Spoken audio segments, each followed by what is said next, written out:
नमस्कार दोस्तों, स्वागत है आप सभी का आपके अपने चैनल सनातनी दुनिया में। दोस्तों, क्या आप जानते हैं कि सनातन धर्म में एक ऐसी एकादशी भी आती है जो साल में नहीं बल्कि पूरे 3 साल में सिर्फ एक ही बार आती है। जी हाँ दोस्तों, इसे स्वयं भगवान श्री हरि विष्णु ने अपना नाम दिया है, जो है पुरुषोत्तमी एकादशी, जिसे परमा एकादशी भी कहा जाता है।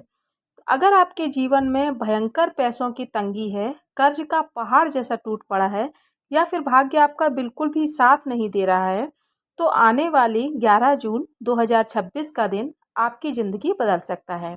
इस दिन किया गया एक छोटा सा उपाय आपको राजा बना सकता है, लेकिन सावधान रहना है आपको।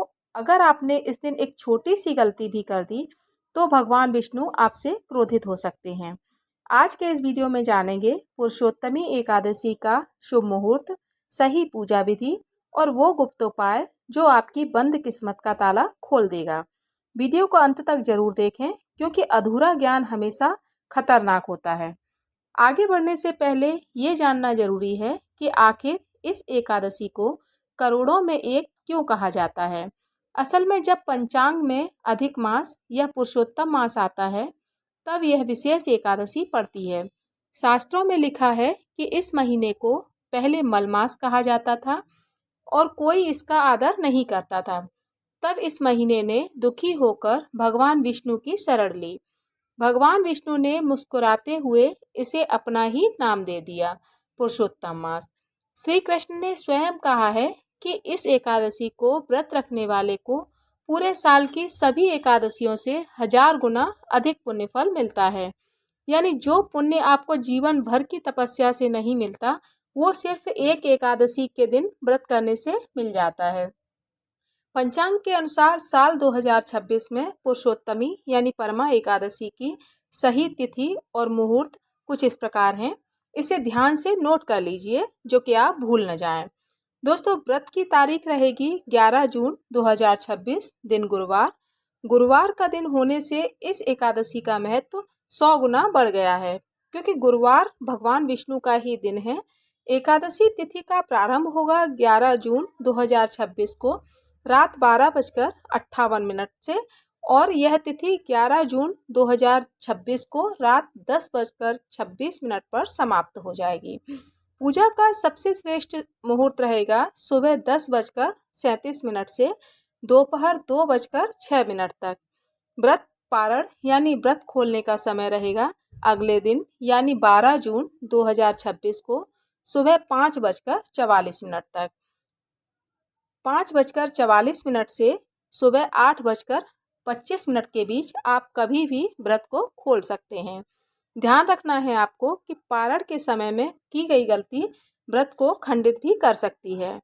अब बात करते हैं उस सरल लेकिन महाशक्तिशाली पूजा विधि की, जिसे करने से साक्षात माता लक्ष्मी आपके घर में वास करने लगेंगी। सुबह ब्रह्म मुहूर्त में उठकर स्नान करें और भगवान विष्णु के प्रिय पीले रंग के कपड़े पहनें। इसके बाद घर के ईशान कोण यानी कि उत्तर पूर्व दिशा में या फिर मंदिर में गंगाजल छिड़ककर भगवान विष्णु और माता लक्ष्मी जी की मूर्ति स्थापित करें। हाथ में जल लेकर व्रत का संकल्प लें। भगवान विष्णु को पंचामृत से स्नान कराएं और उन्हें गोपी चंदन या फिर केसर का तिलक लगाएं। श्री हरि की पूजा में तुलसी का पत्ता सबसे जरूरी है। बिना तुलसी के विष्णु जी को भोग स्वीकार नहीं करते। याद रहना है आपको कि एकादशी के दिन तुलसी का पत्ता तोड़ना वर्जित होता है, इसीलिए एक दिन पहले ही आप तुलसी पत्ते तोड़ कर रख लें।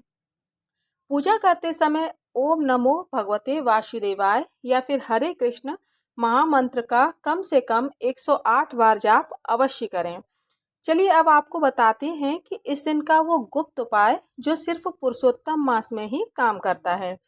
अगर आप आर्थिक तंगी से परेशान हैं, तो 11 जून की शाम को एक साफ पीले कपड़े में एक चांदी का सिक्का, अगर चांदी का सिक्का आपके पास नहीं है तो आप साधारण सिक्का भी ले सकते हैं, उसमें थोड़ी सी हल्दी की गांठ और एक तुलसी का पत्ता रखें। इसे भगवान विष्णु के चरणों से छुआकर ओम श्री ह्रीं श्री कमले कमलालये प्रसीद प्रसीद मंत्र का जाप करें। इसके बाद उस पोटली को अपने तिजोरी या फिर धन रखने वाली जगह पर रख दें। आप खुद देखेंगे कि कैसे धन के नए मार्ग आपके खुलने लगेंगे। इसके अलावा शाम के समय घर के मुख्य द्वार पर और पीपल के पेड़ के नीचे घी का दीपक रखना बिल्कुल भी न भूलें। इससे पितृ दोष और कर्ज से मुक्ति मिलती है। लेकिन दोस्तों, इस दिन कुछ बातें पूरी तरह से वर्जित हैं जिन्हें आपको नहीं करना है। अगर आप व्रत नहीं भी रख रहे हैं तो भी इस दिन चावल, मसूर की दाल और तामसिक भोजन यानी लहसुन प्याज का सेवन बिल्कुल भी न करें।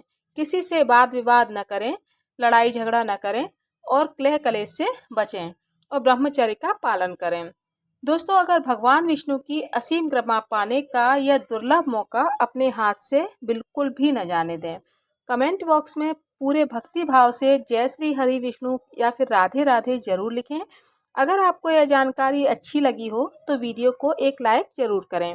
अपने परिवार के साथ शेयर करना बिल्कुल भी ना भूलें।